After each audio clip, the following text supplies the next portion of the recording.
All right, everyone, we are live, and I always laugh about this. It trips me out to get the notification that Chris Hennessy is live. Yeah, thank you, Chad. I know that. I'm the one that clicked the button.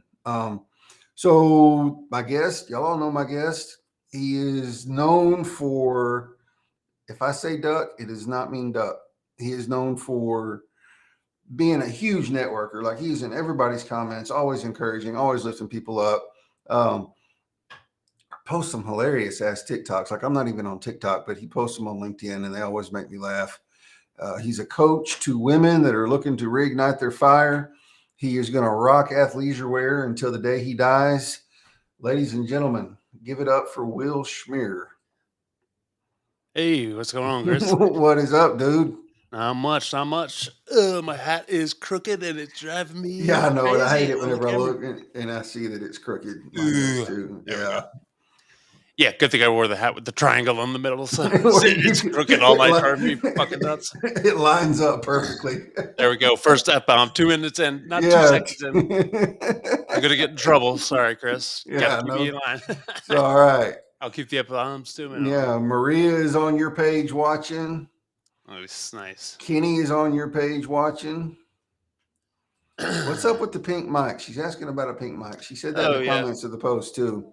I use it a lot on TikTok. Oh yeah, yeah, yeah. Yeah, it's just some stupid microphone that I have in my TikTok videos that is in one of my 2,000 drawers in my office, and I cannot seem to find it. And yeah, yeah. As you can see back there, I have a pink cord for my microphone back there. Yep. Yeah, pink is I'm the dude with pink. I think that's the best way to describe me. Oh, that's what's up. And Rocket, man. I'm doing well, Maria. I cannot type and talk at the same time because that's what happens when you have a stroke at the age of Hey, 37. I haven't had a stroke and I can't hardly type and talk at the same time. Fair enough. Yeah. Hey, Sri, how are you, ma'am? Thanks for joining. But yeah, I'm a Sri. big fan of Pink. Every bit of 6'8", 325 pounds, and yeah, I have no shame. I love Pink. I've been rocking it since probably since the '80s. Definitely in the '90s. It was I just grew up in that era where hot pink was a thing, and it's just kind of been with me ever since. It was a company color when I opened my first web agency back in the early 2010s, 11. And yeah, so I always pink has always been my jam. That's what's up. Yeah, it's definitely my brand color, I think. Yeah, definitely. Yeah, and What's I'm popping? yeah, and I think it does. It probably helps that I went to Miami, and that's something I'm very proud of. Going to University of Miami, my daughter wanted to go there. She didn't earn a scholarship, Right on. and I was not paying that amount of money. It's a lot more expensive than it used to be. Yeah. Yeah, and I was on scholarship, so not for football. Believe it or not, people often think that I played football. Depending on my mood, I will say yes or no. Actually, that's one of. I don't have a lot of regrets, but I would have loved to see how that shook out. If I had gone on to play college football, and at the time, like nowadays, you could get recruited to like honestly any school Yeah. much more easily. Like I'm old school, like I'm an elder millennial. I turned 40 later this year. When we had recruiting, like you had to send tape. Yeah, right. You had to do Like all there the was no things. yeah, now there's all sorts of programs, and even though I worked in the web and my daughter was pretty heavily involved in high school volleyball and travel AAU volleyball during high school until she stopped it all, kind of like I did. And yeah, I mean, the amount of recruiting tools that they had available to them were insane. Yeah. And that's my other big regret is that I pushed. I didn't push hard. I don't think. I was really hoping that she was going to get that full ride to play Right. volleyball at some school, and she had all the talent in the world. And I think in hindsight, when we decided to move, because we used to live in Virginia until 2019, and that year, in the middle of the year, moved my entire family back to Florida, not Miami, because my in-laws live there, honestly. So that So I made sure that we were not going back to Miami, which is where my daughter and my wife and I all met back in 2010, and then we moved to Virginia. That was supposed to be short term, and we were there 8 years, and then came back to Florida in 2019, and I love it. Florida gets a bad rap, I think. Probably like Texas. I think you probably have Yeah. seen that yourself, Chris. Like, yeah, Mhm. different pockets, different places. I'm a big for anybody that is familiar with the East Coast. I'm a big I-95 guy. It's the road that goes from Maine all the way down to Miami, and I do not like going west of it.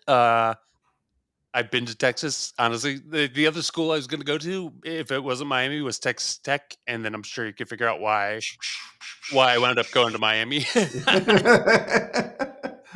So yeah, so it's Yeah. I just want to say something to Kenny real quick. Kenny, I didn't know you were that old, man. 64. Savor the flavor of the awesomeness in that, man. That's what's up. yeah, that's definitely a lot older than I would have thought. I wouldn't have thought he was 64. Oh, what's up to Patrick? Patrick, Yeah. I was down in Miami. I was so far down south. I was in like my family lives in the outskirts of Miami. They might as well live in the Keys. So when you're there for 2 days, you don't really make it to the city anymore. But next time I'll be there. And yeah, we the place I work, we have another location in Miami. Oh, it's in Opelika. okay. Yeah, that's a very different part of Miami. Yeah, I've never been to Florida. Well, I've been to Pensacola, but I've never been past Pensacola, so I don't know anything about that part of the state. Yeah, Florida's a really interesting, diverse state. I think we get a bad rap because of lots of reasons. Florida man, you always hear those stories, and Hmm. it is very diverse. I spend a lot of time in Miami, which is a very multicultural city. So is Jacksonville, where I live Hmm. now. And it's funny. I was just reading a book right now. Yeah, I think it's like I think it's the first autobiography by Rick Ross. He's a have you heard of him? He's a artist, Maybe. hip hop artist from Miami, and I love any story about Miami or Jersey. Like I'm 100% in. Like I just bought like 10 Audible books.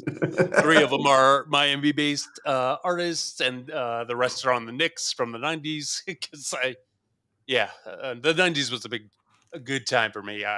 94 for some reason sticks out like a sore thumb. It was a game changing year for me in terms of sports, and I always grew up playing sports, and that's probably what led me to eventually, I got into tech because I went to Miami for architecture, came out of school, worked in real estate, got burnt out, went back to architecture. Then the housing market crash happened in 2008, and I had to pivot. And I was very young, and my parents, they raised us kind of not super strict, but they were like, you go to college, you get a job, you do the thing, typical boomer parents. Right. And so I was like, all right, well, what do I like to do? And the web was really interesting to me. And so I started a career there, and I just started taking night classes in Miami. Did a year where I was actually a bodyguard, and I was nightclub head of security at a club in Miami. Did I that bet that for was interesting as hell. definitely interesting. It's funny because my wife and I talk about this sometimes. I think neither of us really remember, but I think I remember carting my wife at the club that I was working head of security. No, because so my wife is Chilean, so she's from South America. She moved here to the US to Miami when she was 12, right before Hurricane Andrew. And so I remember she showed up to the club and she like didn't have her driver's license. She only had like a Chilean ID. And I was like, oh, this is not like a real because like in Miami, everybody's just like a scammer, everybody's trying to get in the clubs. Right. And I remember her ID, and I was just like, I don't care. Like, it's no skin off my back. I don't get in trouble as head of security if somebody is underage. That's not really, you know, not a big deal. It wasn't the biggest club in Miami, and I don't think they cared if she got, as long as she didn't get in trouble.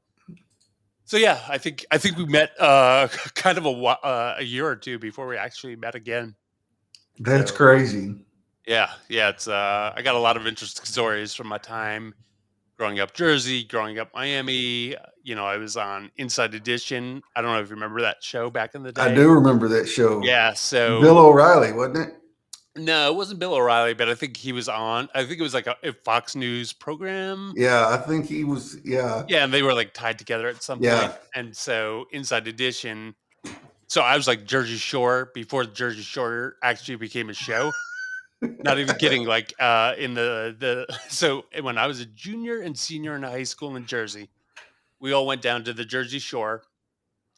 Hundreds on hundreds of like high school kids, all of us after prom, I think taking all this beer. Like I was the big dude back then. Like I was the ringleader. I was like the smart ringleader. Like everybody's like, "Oh, Will's a good student." Like, and that was how we fooled all my friends' parents. It's like I was the good student, And so we're packing my car full of like we had so much. The amount of alcohol we had in a car for a weekend of 100 kids partying after prom is Golly. insane. I mean, you got to be insane to get on Inside Edition for underage visitors. I should build up a YouTube clip. My buddy still has it on YouTube. But yeah, so that was like our first that was the first indicator that I was probably going down the wrong path in my early 20s. But yeah, that was kind of a fun thing. But yeah, my buddies and I always got into stuff, and it was fun. It was fun. And then college was really no different. It's just I went from Jersey to Miami, and I did the same thing down in Miami. And my dad actually had flunked out of college in the 70s, I believe, in his first go around. So I kind of learned a lesson from my, uh, you always, I think all parents try to teach their kids and you try to learn lessons. And I learned like, okay, you can go to college. Well, if you mess up, you got to go home to Rutgers, which was not appealing to me. Like Rutgers is a fine school, nothing wrong with it, but I didn't want to be the kid that went to Miami and had to go back home. So I pushed it as far as I could every single time in Miami, and then I pull it right back before I got in trouble. So yeah, yeah, very very fun times in Miami. A lot of inappropriate LinkedIn stories, I'm sure. But So where do uh, you live now? You don't live in Miami now. no, no, I You live live up in Jacksonville. north. Yeah, Jacksonville, northeast Okay. Florida. Yeah. I So think that's actually how we connected. Is you thought when you saw yeah. Jacksonville in my headline, you thought it was Jacksonville, Well, Florida. no, I saw it was Jacksonville, Texas. I was like, oh, I didn't even know there was a Jacksonville, Texas. I was like, how weird is that? Like, we're both from Jacksonville, and I think I had seen you around commenting on Yeah, different posts and stuff. yeah. Yeah, I mean, I really only got back involved with LinkedIn last summer. Like everybody else, like I used it. I've had a profile probably since 2000. I'm gonna say 2007 because that was when I retired after college. So after college, I graduated Miami, went back home to Jersey for a little bit, and I was like, I'm going to be a millionaire real estate agent. I did pretty well, but I wouldn't say I was a millionaire. But I Yeah. like by a year in, I was like, I'm over Jersey. Like I hate this weather. I don't like snow. I don't like shoveling snow. I don't like looking at snow. I really want nothing to do with snow. Why did I move home to Jersey? And so I packed up all my stuff and I said, I'm out of the real estate game. And I went back to Miami to start a career in architecture that I thought I was going to be the designer to, you know, big time names. Like I did work for some big architecture firms throughout college and after, and when I went back and we did all high end residential, very cool Miami style homes. I still love Hmm. architecture. That's just, we could probably get into that. But, the only bummer now is like because of the things I've been through, I can't really draw the way I used to, which is a Right. real bummer to me because that was I loved having it. I still love having a physical notebook. I still buy them. Like I can write and draw the way I want to, but I can't. Doesn't stop me from buying them on Amazon and buying pens. I love being creative, but I also love being serious. And that's a big thing I'm focusing on this year is how do I with my business and coaching. Like I work specifically with moms now because I can help anybody, honestly. Like coaching is really just asking. really good questions and listening Hmm. for what are the things people aren't saying, what's kind of the underlying issue perhaps, or what are the things they're not saying or ready to open up on.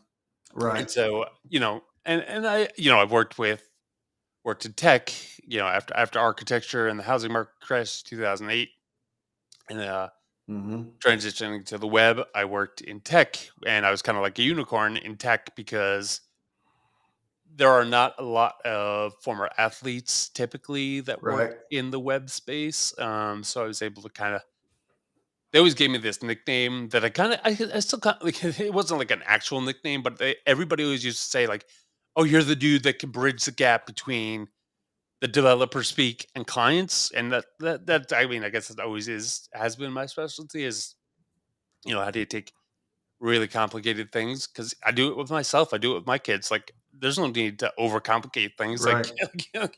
let's make it as easy as possible. Right. What are the bullet points? Like, you know, I love a book, I love a story, but you want a thing done. Like, what are the things you want done?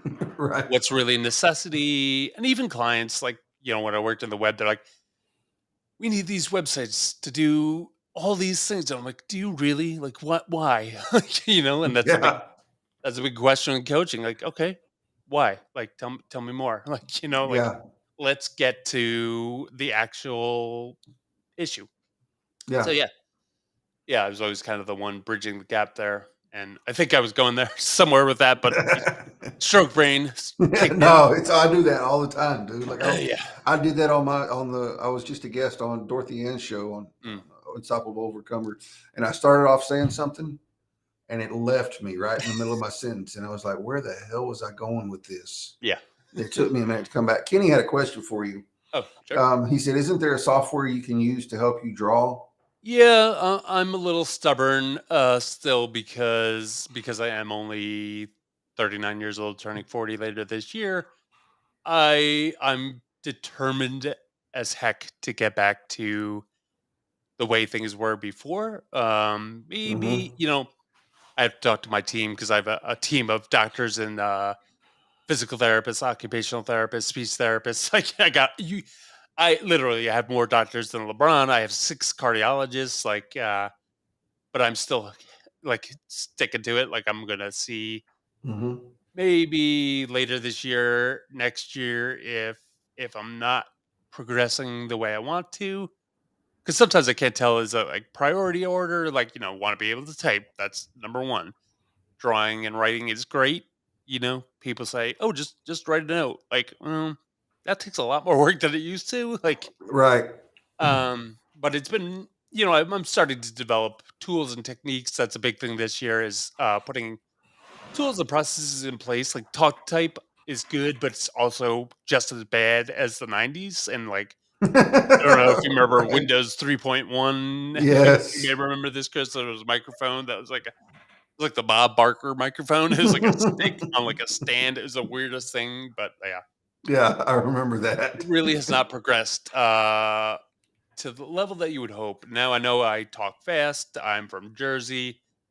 I have a little bit of speech impediment this still from the stroke and the MS because I didn't just have a stroke. I got the double whammy. I got the stroke, and then 2 months after, got diagnosed with MS. So that was fun. Right. Yeah. That's a word. But yeah, the long answer to that, Kenny, is yes, there are tools, and I've explored them, but nothing I've fallen in love with yet. And I think I am determined. And I think this is because of having a stroke. Like, it's a little different. My wife is actually deaf. She was born deaf, so she doesn't know a world where hearing's a thing. For her. Hmm. So she's developed all sorts of techniques, and that happens with a lot of people who are blind or Right. lots of different people. But you know, remembering how things were like 2 years ago is well, one, incredibly frustrating, but two, you kind of mm, maybe it's the stubbornness of me, the New York, New Jersey attitude, but Hmm. yeah, I want to keep exploring. I think if I was the age of your typical stroke patient, or stroke survivor, which is around 65. I mean, there are people younger having strokes now for a variety of reasons. I don't know if that's due to the lovely eating habits that some of our other generations instilled in us, or the food. It could be so many things. I mean, honestly, Mhm. can't even figure out what really led to my own stroke.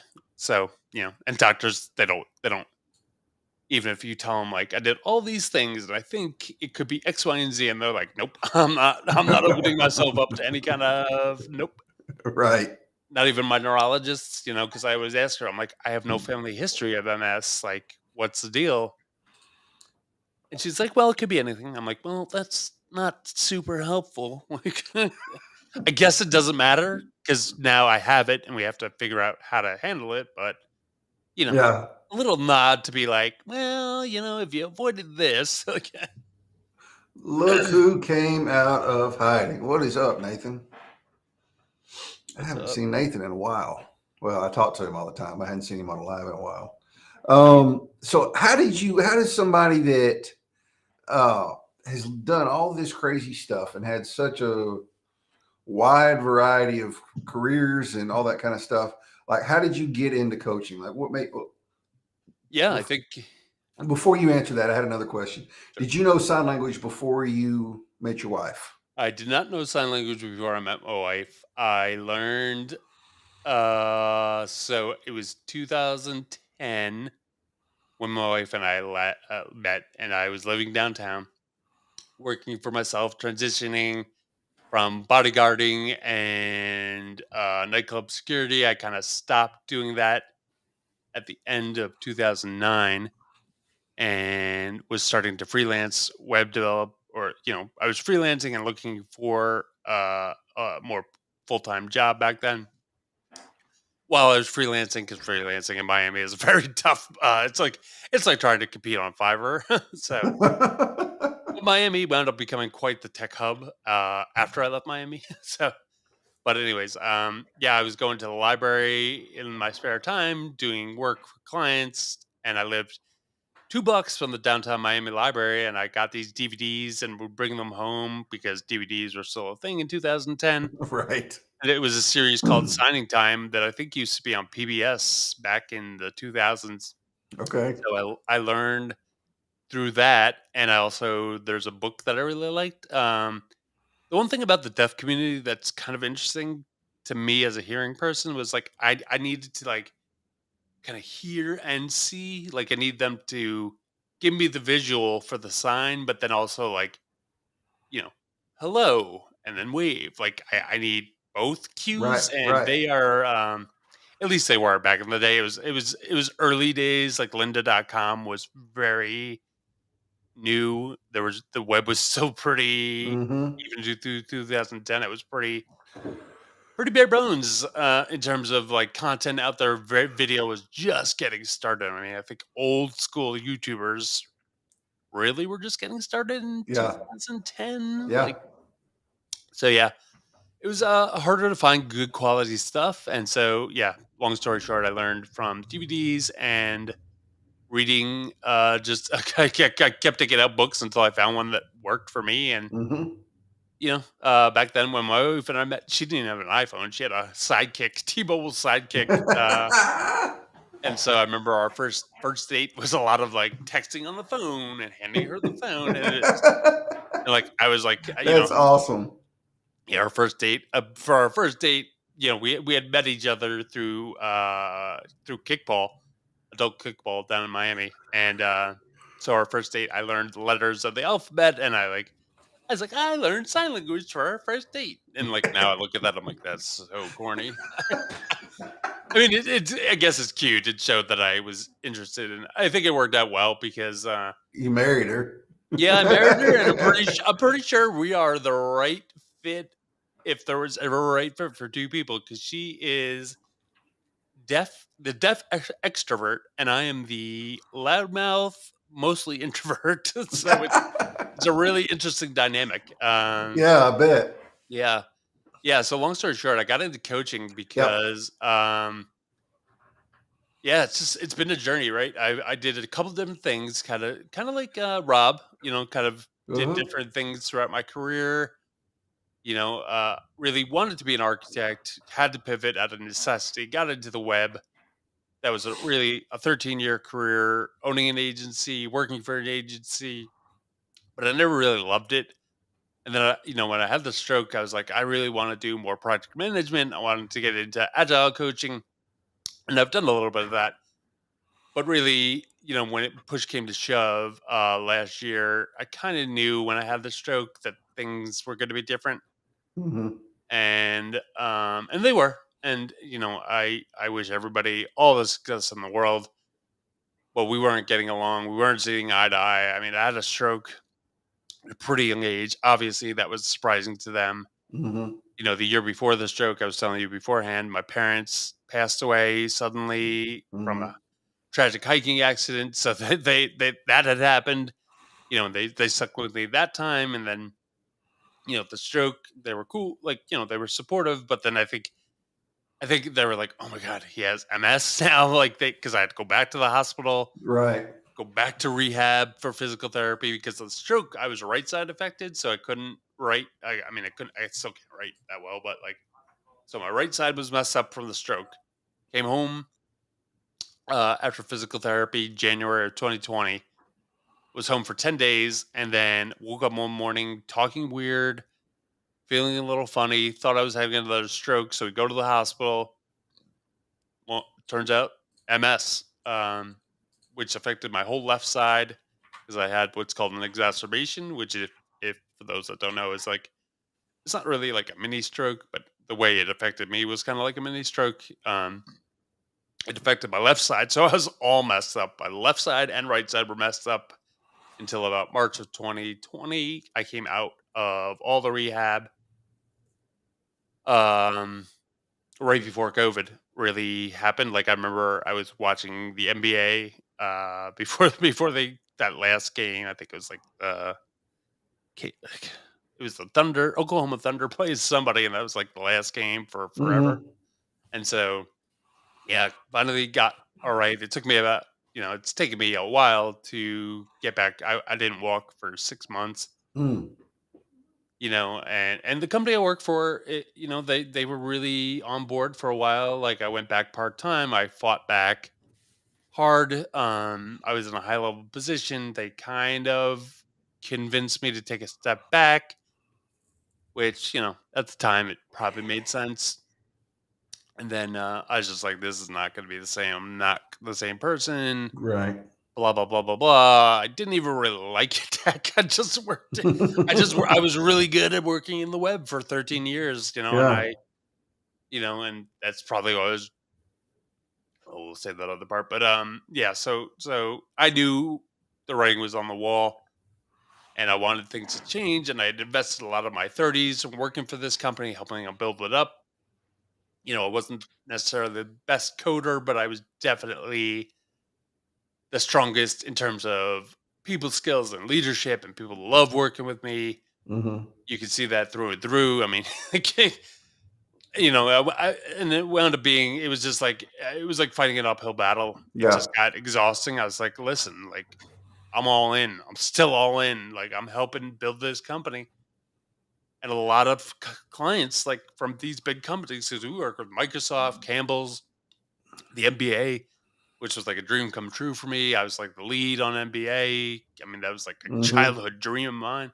Mm-hmm. And it wasn't NBA.com, but it was like a part we were working with different segments of the NBA people. Like, Yeah. I used to go to New York and talk to their teams there, with some of their projects. And it was really awesome, honestly. And clients really seemed to like me. I mean, obviously I wasn't the owner, so I didn't have to make the tough calls sometimes, but like I was kind of that bridge for a long time between client and team. And it just got to a point where we weren't seeing eye to eye. My biggest issue was the two owners of the company never really spoke to me when I Mm-hmm. got back. Like, I've invested 7 years of my life to this company. I come back, from MS and a stroke. And yeah, I'm a mess, but like I was only working part time. Like I was a mess because I was like physically and mentally a mess. Right, right. And and they really it was just so weird. And I just got to the point where I was like, I know I'm leaving.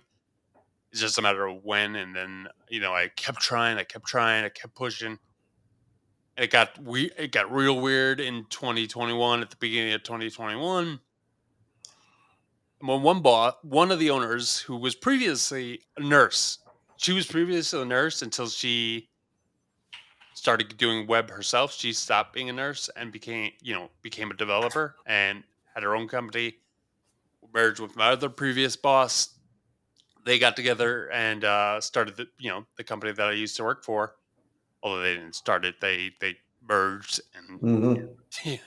so there's history there that is not always clear to people that don't know. Yeah. Um, but yeah, and she's like, "Well, do I fire you?" I was like, you know how this works? Like what, we haven't even had a conversation, and you're like, you want to fire me? I've been here 7 years, like Yeah. and everybody loved me, and I'm not just saying that to bump up my ego. Like I left last year, and so did a lot of other people after I left. So it's not everybody's in that position. Not everybody's comfortable leaving, Yeah.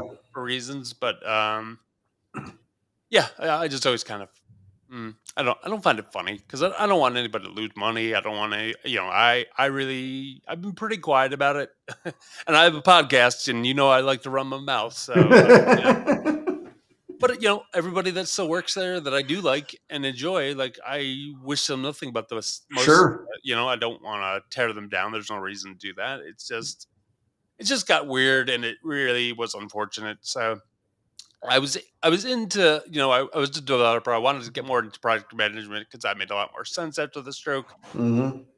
to do that, and I wanted them to go a certain direction. They didn't want to do it because they're like, we can't do it, we can't do it. I'm like, yes, you can. Here's the track record. Let's do this. Let's get everybody on board. This is going to elevate the company to a whole nother level. Right. And they said no, and I said, you know what? I'm gonna go. I'm gonna go. I woke up one day. I said, well, you know what I said. I said, F this, F, F this S. I woke up and I'm like, a peace. Like, bye. Duck Yeah. this. Yeah. Then definitely not duck. Yeah. Yeah. Yeah. Yeah. It definitely rhymes with duck. Yeah. So I just woke up one day. I didn't give 2 weeks notice. I know some people are against that. I don't see the point. I gave them everything I've had for years. I miss parties. I miss kids' events. Hmm. Hustling for them, and in the end, they didn't care. Yeah. And that's okay. Not to each their own. So Yeah. yeah, So what was the shift into coaching and why yeah. specifically women? So I knew I was doing a lot of agile coaching, and Hmm. through that, I started learning about life coaching. And I got to be honest, if you asked me 2 years ago, Chris, would I be a life coach? I would have said, "Are you crazy?" Because I grew up in Jersey. Like, it's just not a thing on the East Coast. Like, I mean, it is now. It is now. Right. Definitely much more. But like 10 years ago, that was. If somebody said they were a life coach on the East Coast 10 years ago, that you would have been asked to move off the East Coast. Let's be honest. But yeah, I mean, specifically with women is because obviously I opened up my own business last year, finished up training, and I've really been coaching my whole life one way or another. So it really Hmm. made a lot of sense. Hmm. Been through a lot of stuff, which I think gives me a lot of street cred in terms of being a coach because I'm not just preaching. I'm not the most eloquent with words. I say it like it is. I say it like I mean it. I don't pull punches. I don't sugarcoat it because there really is no point in any of that. Like, I Right. mean, I do Right. sometimes. I was a little safe, honestly, last year as I got into LinkedIn. I was kind of dipping my toes, Hmm. very safe. Even this year, I haven't really turned it on yet because of surgery and stuff. But yeah, with women, I just always gotten along with women. I like you. I think you have a lot of friends that are women. Yep. I do a lot of them. Yeah, just they just it's just always been a thing. I guess Yeah. I was a big guy in high school. I did do a lot of dating, but I was 6'8", 325 pounds, even in high school. Ironically, I'm now back to that. During college, I fortunately lost a lot of weight and I was a little thinner, so I got into really good shape in college. But I had all the background of, I really understood women. My mom was a pioneer on Wall Street in the 80s. She was a financial analyst on Wall Street in the 80s as a woman. That's unheard of almost. There were a few, obviously. There are some other groundbreakers and glass ceiling breakers, but not nearly as common as it is today. Right. My sisters are both strong women. One's a scientist, one is an attorney who, so always been around strong women. It's Hmm. it's it's throughout the whole family, extended family. Hmm. My wife was a single mom before we met, before I adopted my daughter. So it's always just been my jam. So much so that my wife didn't really like it in the beginning. She's like, "Are you friends with all women?" Because my wife came from a very traditional Hispanic, Chilean Right. background. Yeah, they're she has a lot of strong opinions. It's a very interesting dynamic.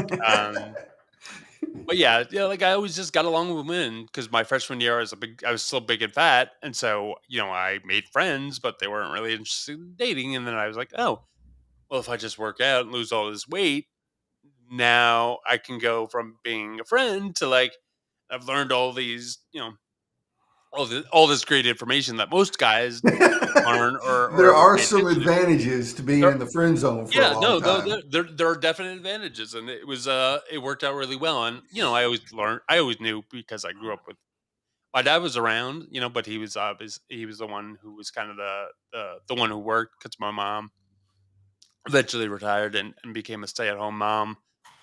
Although not your traditional stay at home mom, she was very active, either in school or she had a lot of random jet. Like my mom retired from New York City, but she Okay. kept working like she became a teacher for like 2 years. She went back to school to get her master's in teaching in Jersey because you needed that back then. Hmm. I did just to teach for like 2 years. It Like you did took her three that years of long. school to teach for 2 years. Yeah, it is very strange. But my mom was just like, she's just, even when they retired, they didn't really retire. I think they just retired so they could leave Jersey and they were in Virginia until they passed. So, Hmm. and so just always been around women, strong women. And, I always got along with them. Like all my friends in college, like Miami is a kind of a very diverse school. Like I think it gets a bad rap. Back in the 80s, it was very much, it was very football oriented, even when I Hmm. was there, because we won the national championship in 2001, which is ironically the last time we won the national championship as a Hurricane. But yeah, it was like 75% female, 25% male. So I had a couple Hmm. good guy friends, and then yeah, the rest were women, and yeah, just yeah, I don't know. I mean, I like helping men, but I feel like my calling really is to help elevate women, because I think even 2022 it's still, as a society, we could really be doing more. I feel like they still get what's a word, not shunned, just they're always fighting the uphill battle too. I feel Yeah. like they're Yeah. like things like you and I both hate, like nasty comments by men to women in general, like just so unnecessary. I really, honestly, the biggest thing I wish is that AI technology would get to a point where it was used to like intercept n- needless DMs. Like what? Hmm. I don't know if that's probably a tricky, slippery slope, but like when I think about things like that in terms of women and protecting women, like I'm a protector. Yeah. And I think I've even learned 100%. this year. I think Leah Turner a couple weeks ago was on I think whose program was it? I think it was the one that Ariel was on. Brenda. and Ariel's on Oh yeah. her show too, I think. Yeah, I don't remember. How I connected with her that day too, but I don't remember her name. I know what you're talking about though. Yeah, yeah, and Leah's like, and I've always been torn on that. It's like, do you say something? Like, I always want to say something, but like, forever I was like, well, this is my place, and then I'd say something, and then another woman would be like, you don't need to stand up for me, and I'm like, okay, well, I want to help. Like, this guy's just being rude. Right. And I think I've learned that day, actually, a couple weeks ago from Leah. I was like, you know what? I am going to just say something because there's no need to not say something. Like, I don't want to be a bystander. And yes, I want women to be able to stand up and speak for themselves, obviously. But, they're But busy too, the, right? Like, they may not see the comment right away or whatever. It's just, yeah, I yeah, think I but got to it stop being scared of saying things and worrying about upsetting somebody. Cause like, if the worst thing that somebody's going to be mad about me for is like, if you're gonna be mad at me because I said something that was meant to be helpful, I'm okay with that. Like if I'm saying something that he needs to hear, Yeah, Brenda Miller. Thank you, Julie. Brenda Miller. Yeah. Yeah. So yeah, I think that was a big one a couple weeks ago, which I've been looking for somebody just to, like, not for somebody to tell me, but like, where are we at? Like, Right. and I would hear the same thing. Some people would say this, and I just decided that I'm drawing the line and saying this year, that's it. If I see it, I'm saying something. If I Yeah. miss it, I miss it. I can't police Yeah. the internet. I'm not going to try to Right. do that. Right. Even Exactly. I'm not that insane. I mean, I'm pretty insane, but that's a level I'm not. Yeah. So Yeah, if I see, like, I don't see it very often, but if I see those kind of comments, I always say something, especially if it's yeah, on someone I know, because those fuckers need to know that um, they're not going to get away with it. yeah, Somebody's going to say something, and it's going to be they think they're going to prey on women, and some guy's going to step up and say something to them. And if you want to drive to Texas and say something to me, that's fine too. You know what yeah, I'm saying? Like yeah. bring your ass. Right. That's why I'm fighting so hard back from the stroke and the MS and the recovery. Honestly, I got a daughter in college. Like, when that first boy comes home, you better believe that's not going to be a good time for him. Like, that poor guy. Like, whoever he is, bless his heart. Yeah, yeah, my daughter, which is one of my favorite things to talk about, which she loves so much. Yeah, I bet. She's joining a sorority, and Oh, fun. yeah, well, fun's a word. But I can't say anything because I was at a fraternity, and I was only in it for one semester because I stopped paying dues because I was friends with everybody anyway. So like, what was the point of Right. paying? So yeah, she's joining a sorority, and there's just little things already that I'm like, I don't love this and I don't love that, and I don't know. Really, she's probably part of the reason too that I got into coaching for women. Like, I don't work. I'm predominantly 35 to 45-year-old women. Hmm. Generally they seem to be married so far, but we'll see. I think that's going to expand and change this year as time goes on. But I do. I know it well. I feel pretty confident. I have a kindergartner, a second grader, and a college freshman. So Yeah. I know what it's like. I've worked from home since 2008, off and on, and then full time Hmm. officially. I think 2012. So I this is not new to me. Right. The pandemic. I was telling some people earlier. I was like, the thing that drove me craziest about the pandemic is all of a sudden I had to turn my Zoom camera on, which I never did prior to the pandemic. Like, that was not a thing. We never had client calls on Zoom with Right. cameras on. Like, everybody was cameras off, at least in the web agency space for the longest time. And it was totally fine. And then the pandemic came and everybody's like, oh, cameras on. I'm like, no. I mean, I do it now, and now I don't mind it at all, honestly. But it definitely it gets fatiguing sometimes. Like, Yeah. because if a client's like, "Oh, I'd like to not have the camera on today," yes, thank you. Will, Even better if I can get them to the phone. are you connected to Valerie Boyer? I am not, but I Y'all, I have seen her. I think yeah, y'all should definitely connect. yeah, yeah. I She's a medical interpreter. She was one of my last guests of last year. Okay. She is absolutely like one of the coolest people I've ever met in my life. Like I just love her to death, and she's so passionate Yeah, I about what remember she seeing the does. Yeah. ASL, and I remember thinking to myself, I gotta. I'm so bad at making notes and then doing something about it the next day. Valerie, send Will a connection request. Will's wife is deaf; she was born deaf, so he learned sign language and all that when they started dating. So I Yeah, think I was. you would enjoy her content for sure. Yeah, and I was that was the hardest part of having the stroke and the MS is that for a while I couldn't because my speech was so bad. My wife couldn't read my lips, and I couldn't sign with my right hand. Yeah, Oh, I it didn't was think about that. really. Thankfully, my daughter was not in college yet, so she was still here in Jacksonville with us, going to high school. Although she was doing it all remote at that time. Oh no, she was actually in school back then. But yeah, she used to have to come and like interpret like to my wife, which is the worst. Because we really try, like, whenever I know my wife is has access to interpreters, but we try not to use them too much Hmm. unless we really need to, because there is not huge. It's just more of an inconvenience a lot of times.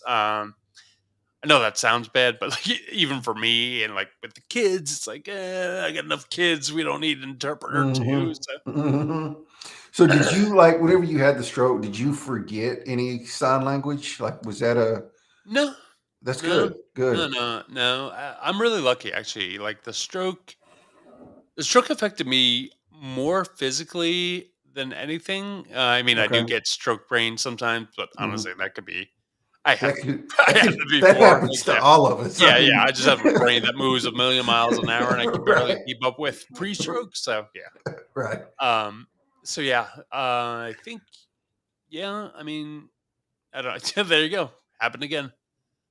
That's my biggest fear about getting into comedy. By the way, again this year, it's like Forgetting I'm your gonna jokes. yeah, forgetting the act like halfway through, like stroke brain.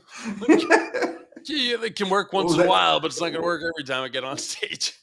well that would be a good angle for you to play, like right at the beginning. It'd be like talking about having a stroke and that being Yeah, a real life thing. So whenever it does happen, they might think it's just part of the act. yeah, I'm actually really excited to get back into stand up comedy this year because I did it in my 20s in Miami, and I was not seasoned enough in life, I think, and you probably see it, right? I don't know if you watch stand up ever. Or I've seen some stand-up acts, like, I feel like 40s when a lot of comedians hit their prime, whether they're married, they have kids, even women, same, like, they start to have Hmm. kids and, a lot of, there's a couple good ones that are moms, and so, like, I don't know, I feel like every great comedian hits their stride right around 35 to 40, Hmm. and then, so that's really exciting to do. I'm excited to get into that this year because I feel like there's a lot of connections between coaching and comedy. And what comedy's done for me this year is like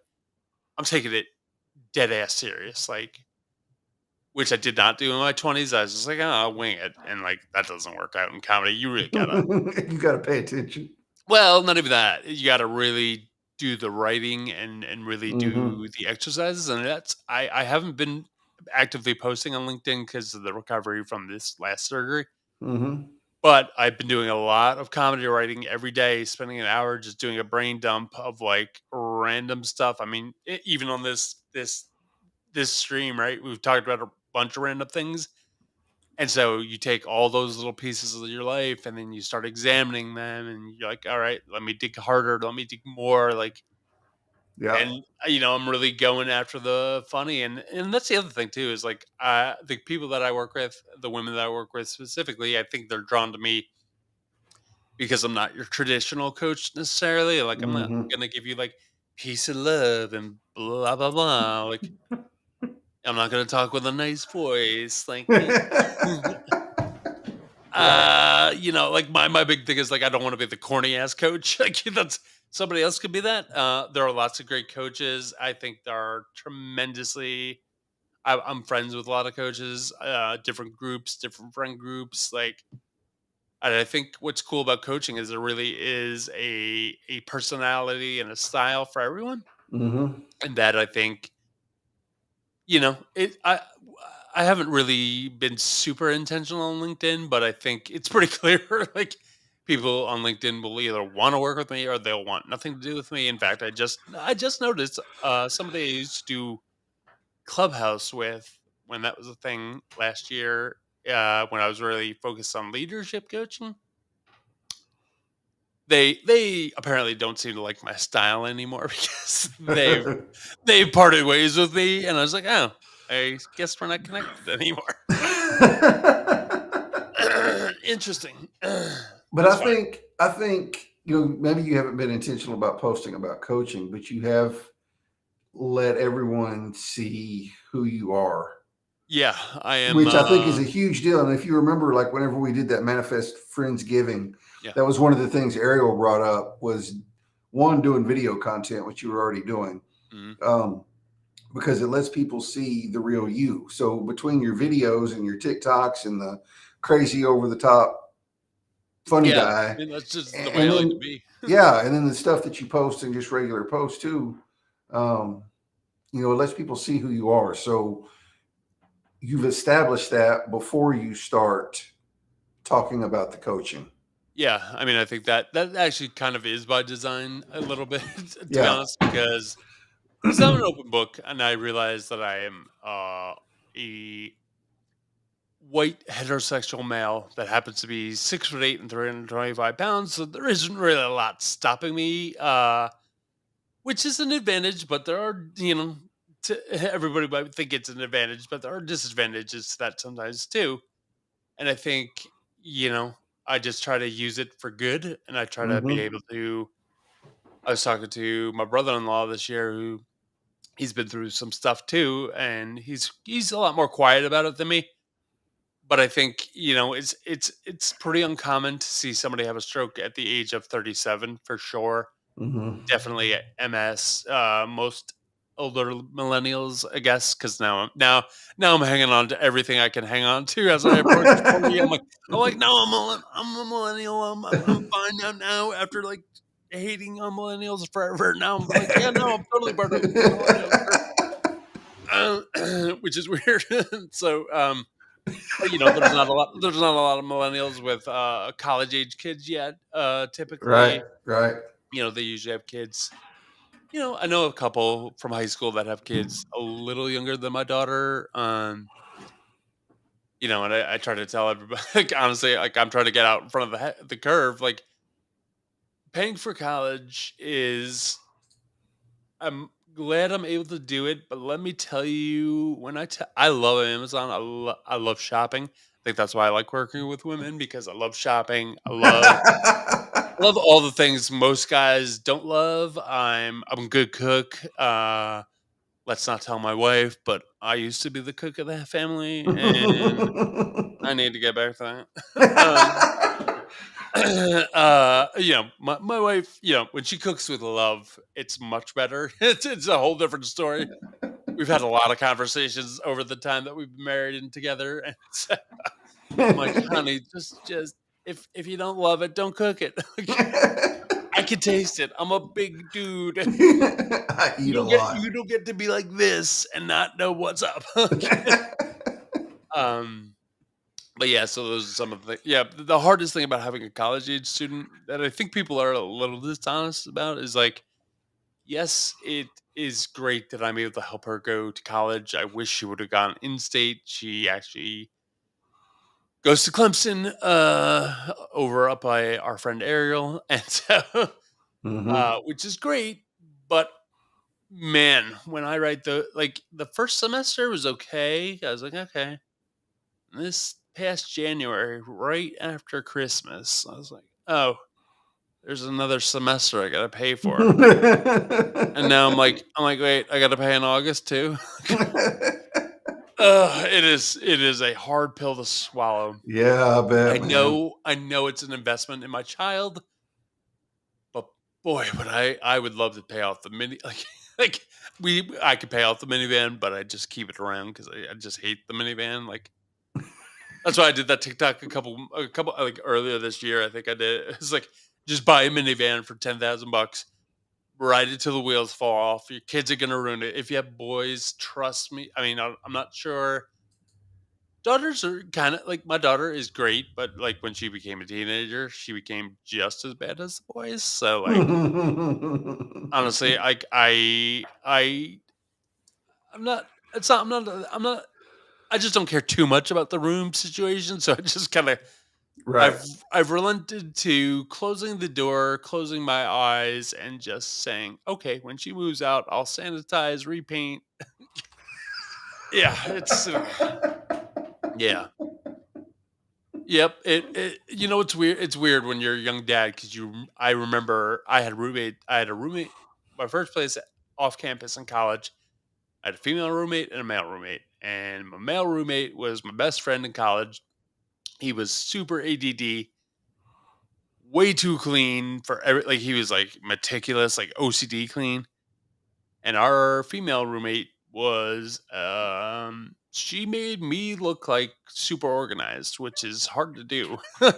So it was yeah, it's and it's funny because I'm like, oh, that reminds me of Katie, my roommate in college. Right. And yeah. I love having a daughter.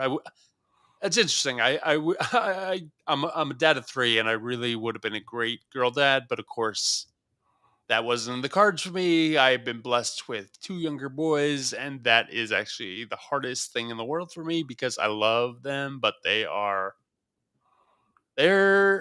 tough. I don't think I don't know. My mom must have just had me whooped into shape.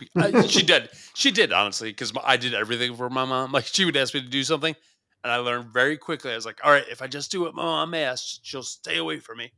And she won't ride. She won't, when I saw her do it, my sisters were always like, Mom's so mean. I'm like, because you don't do what she asks. Like, Right. if you Right. just do what Yeah. she asks, she doesn't care at all what you do. Like, that was the secret sauce. Like I got away with everything because I just said, "Sure, mom," and I would go do it. It'd be the worst task in the world, but I'd go do it because you'd leave me alone.